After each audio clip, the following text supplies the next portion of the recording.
Jung's most dangerous discovery wasn't about mental illness.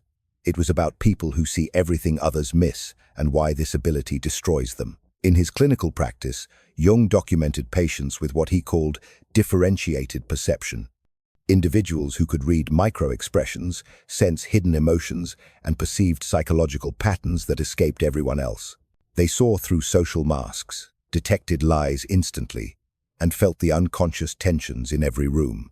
Jung called this discovery dangerous because these people consistently ended up isolated, exhausted, and unable to maintain normal relationships.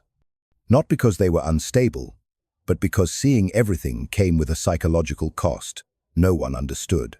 The case that revealed this discovery began in 1913, during Jung's own psychological crisis following his break with Freud.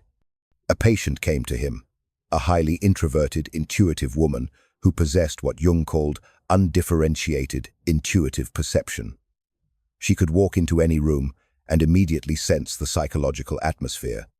Who was lying? Who was in emotional pain? Who harbored secret resentments? Jung wrote, "The patient displays an extraordinary capacity for perceiving unconscious contents in others, but this faculty appears to cause her considerable distress rather than advantage. She couldn't engage in small talk because she saw through every social facade. She couldn't maintain friendships because people felt exposed around her. She couldn't hold employment because her presence disrupted what Jung called the collective unconscious agreements that keep groups functioning." Jung realized he wasn't treating pathology.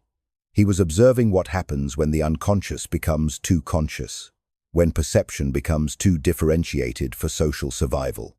But Jung discovered something even more disturbing.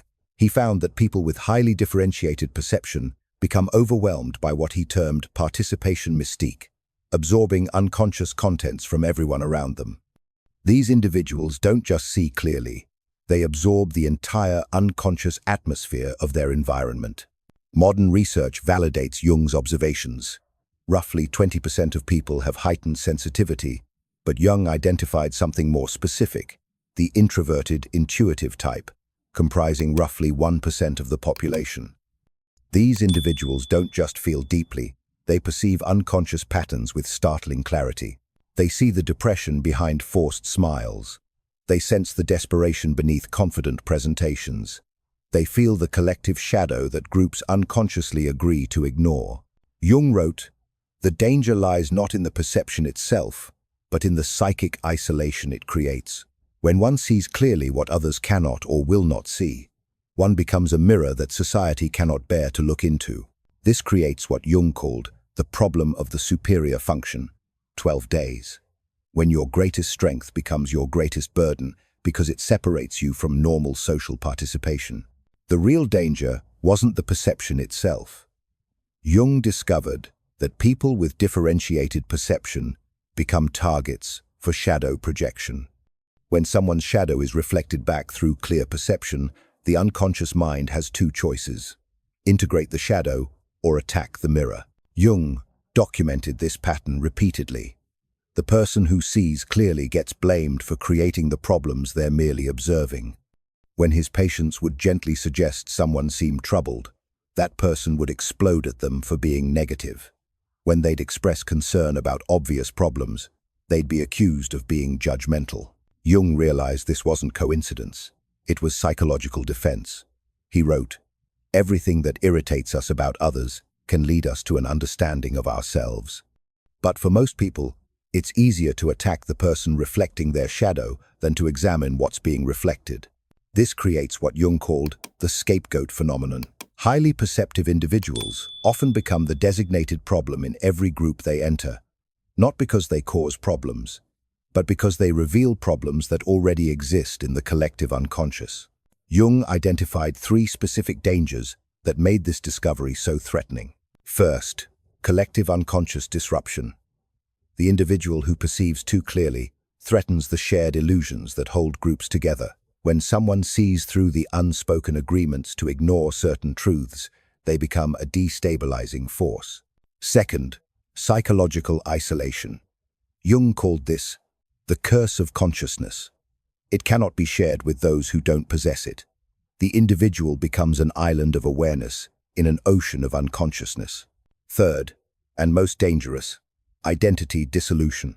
People who absorb unconscious contents from others often lose contact with their own authentic personality. Jung called this participation mystique, a state where psychological boundaries dissolve and the individual becomes merged with collective unconscious contents. Because unintegrated superior perception posed such dangers, Jung developed what he called the individuation process, ALC, a systematic approach to maintaining individual identity while developing conscious relationship with unconscious contents. Phase 1. Recognition and differentiation. Jung taught his patients to distinguish between their own inner experience and unconsciously absorbed external content. The first task is to establish what belongs to you and what belongs to others. Phase 2. Shadow integration. Jung discovered that people who see others' shadows clearly often do so because they haven't integrated their own. The more you deny your own capacity for deception or cruelty, the more disturbed you'll be by seeing these qualities in others. Shadow integration means acknowledging that you contain every human quality you observe in others. Phase 3.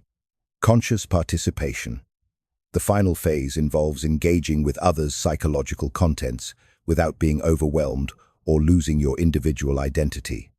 This requires developing what Jung called psychological containers, the ability to hold others' unconscious contents temporarily while maintaining awareness that they are not your own. Jung studied historical figures to understand the difference between successful integration and psychological breakdown. He observed Nietzsche's extraordinary insight into human nature, but noted that Nietzsche never learned to integrate these insights constructively. Instead of using his perception for healing, he wielded it as a weapon against society, ultimately leading to psychological collapse. In contrast, Jung studied the medieval mystic Meister Eckhart, who possessed mystical intuition but channeled his insights into compassionate service. Eckhart transformed his superior perception into wisdom that could nourish others without overwhelming them. Jung documented his own struggle during what he called his confrontation with the unconscious from 1913 to 1919. His superior perception nearly destroyed him until he learned to integrate these experiences consciously. Jung's breakthrough came when he realized his overwhelming perceptions weren't pathological, but evolutionary, implied. Consciousness attempting to evolve beyond current collective limitations. Because individuals with superior perception often face isolation, Jung emphasized finding what he called the few who understand, others capable of engaging with differentiated consciousness without defensiveness. He identified 3 essential types of relationships: fellow individuated persons, those engaged in their own individuation process, and natural containers, mature individuals who can hold psychological content without being overwhelmed. Jung believed that individuals who successfully integrate superior perception serve a vital evolutionary function. They see what collective consciousness is not yet ready to acknowledge, helping to prepare humanity for necessary developmental steps. He wrote, "What is not brought to consciousness comes to us as fate. Highly perceptive individuals help make unconscious contents conscious before they manifest destructively in collective behavior." But Jung warned about specific pitfalls: the inflation trap, when individuals become identified with their superior function rather than integrating it consciously; the withdrawal justification, using perception to justify complete withdrawal from society; and the helper's trap, becoming addicted to being needed, losing contact with your own inner development. At the highest level of development, Jung observed individuals with superior perception, learning to hold their abilities lightly, seeing clearly, without attachment, perceiving deeply, without compulsion, to fix everything they observe. He called this the transcendent function, serving consciousness evolution naturally, without forcing or preaching. Remember Jung's patient from 1913? After 3 years of working with Jung's individuation process, her life transformed completely. She learned to distinguish between her own psychological contents and what she absorbed from others. She found work where her perception helped troubled individuals. She built relationships with people who valued her insights rather than fearing them. Jung wrote about her transformation. The patient learned not to see less, but to see more wisely, not to perceive less deeply, but to engage more consciously with what she perceived. This represents Jung's most dangerous discovery, MAAA, that some individuals are born with consciousness that exceeds collective readiness. This advanced perception will either destroy them through isolation and overwhelm, or transform them into exactly what humanity needs for its psychological evolution. Your superior perception isn't a malfunction, it's an advanced feature of consciousness development. You're not broken because you see everything others miss. You're psychologically ahead of your time. The question isn't whether you should suppress your perception to fit in. The question is whether you'll develop the individuation skills necessary to integrate your perception consciously. Jung's method offers a path from dangerous isolation to conscious service, from overwhelming perception to integrated wisdom, from psychological curse to evolutionary contribution. You were born to see everything, not to suffer in silence, but to serve consciousness evolution. The world needs your insights, delivered with the integration and wisdom that transform dangerous perception into cultural medicine. Your gift is not your burden. Your unconscious relationship to your gift is your burden. Learn to integrate it consciously, and you become exactly what Jung believed highly perceptive individuals were meant to be. Consciousness pioneers preparing humanity for psychological development that is inevitable but not yet obvious. The danger of seeing everything isn't that you see too much. It's that you might never learn to see with the integration and wisdom your gifts demand. If you found value in this, please share it with someone who keeps bumping into the same patterns. And if you want more videos that expand your mind and explore the deeper layers of psychology, consciousness, and self-discovery, subscribe to ThinkDeep and turn on notifications. Because the truth is, your situation is not the end of your story. It's the beginning of the version of you that's been waiting to live.